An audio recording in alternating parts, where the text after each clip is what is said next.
second question with you. And then with this question, it states that the tenant has vacated the property, right? Inspection has been conducted.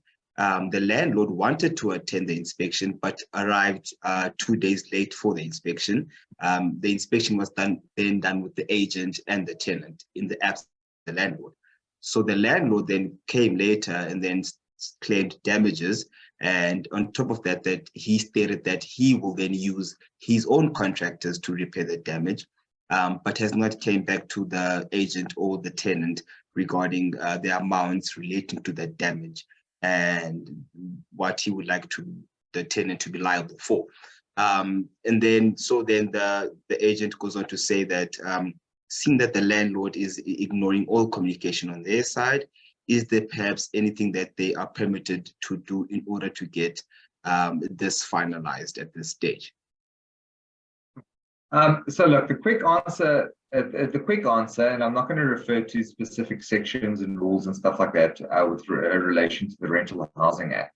But long story short, the Act specifically requires that certain timeframes are adhered to when dealing with inspections, exit inspections, that they be attended to in a certain way. So yes, normally you'd want to have a landlord or his representative.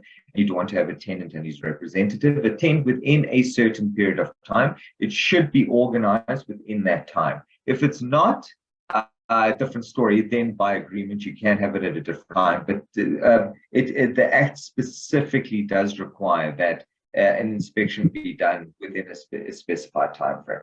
Now, unfortunately, because of the way that the question's worded, I'm not 100% sure whether the landlord would have been available within that time frame or not.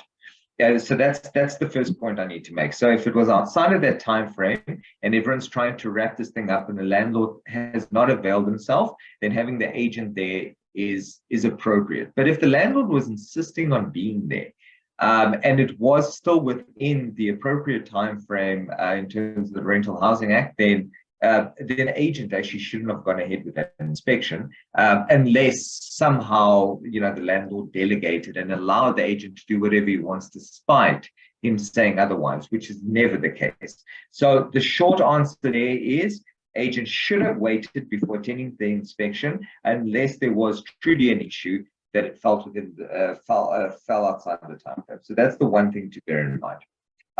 Once the inspection was conducted, there is obviously a person is allowed to attend to certain repairs, and immediately after attending to those repairs is entitled to, must refund the balance of the deposit.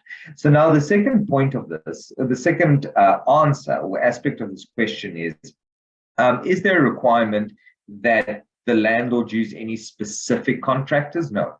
The landlord is actually entitled to use his own contractors. Remember, has an obligation to return the property in the condition within which they found it. Like obviously, with things like fair wear and tear isn't their responsibility. So certain things that a landlord does typically carry. But if you get a property that's been painted, you return it painted. Simple as that, right? So now it also depends on, and then now unfortunately it comes down to the details. What has happened?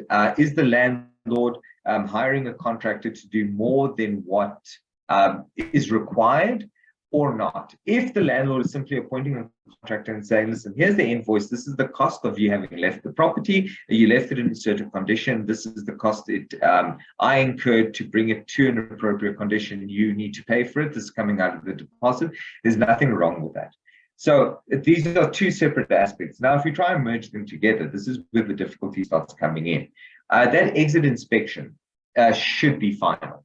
And so, Nick, unless you've got any thoughts on this, but in my mind, the exit inspection needs to be conducted by both landlord and agent. Unless any of these defects were hidden, as an example, or with something as latent that you really could not find, and it's justifiable that you come back later saying, oh, this was just newly discovered. After you're done with this inspection and it's signed off and both parties say that they're happy, you're not actually allowed to now come in and start trying to add things to it after the fact. So if that's the case and the agent did it properly, these things should have been picked up. My gut tells me that the tenant's not going to be able to have, the landlord himself isn't going to have recourse. Now, the worst part of all of this is the fact that the landlord's not communicating with the tenant. It also goes against the Rental Housing Act, because the Rental Housing Act is quite strict that, yes, if there are damages, let's say that the landlord was there for the inspection and certain things were picked up, and all he had to do now is get a contractor to come in and get the invoices and be able to do the repairs. The fact that he's keeping quiet about it and he's not communicating or engaging is also a problem, because he needs to act quickly and he needs to refund that deposit after the repairs are actually attended to, after he quantifies the amount of repairs. So his silence is also causing a problem. So putting all of that together, the tenant definitely has a recourse towards the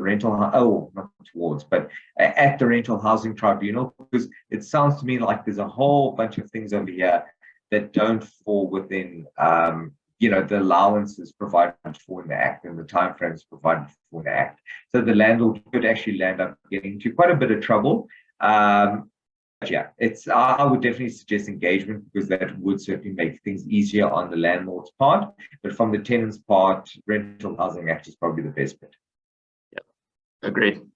Yeah. So yeah, I'm 100%. I'm clear remedies there. Generally, with lease agreements, the inspection, entry and exit is normally always quite dealt with. And the laws surrounding that are also quite clear with timeframes, etc. So thank you, Bruno, for providing clarity regarding that, and thank you to our viewers for the question. And that brings us to the end of today's questions and answers. Thank you for everybody, and we'll see you guys again next week. Thanks, guys. Thanks.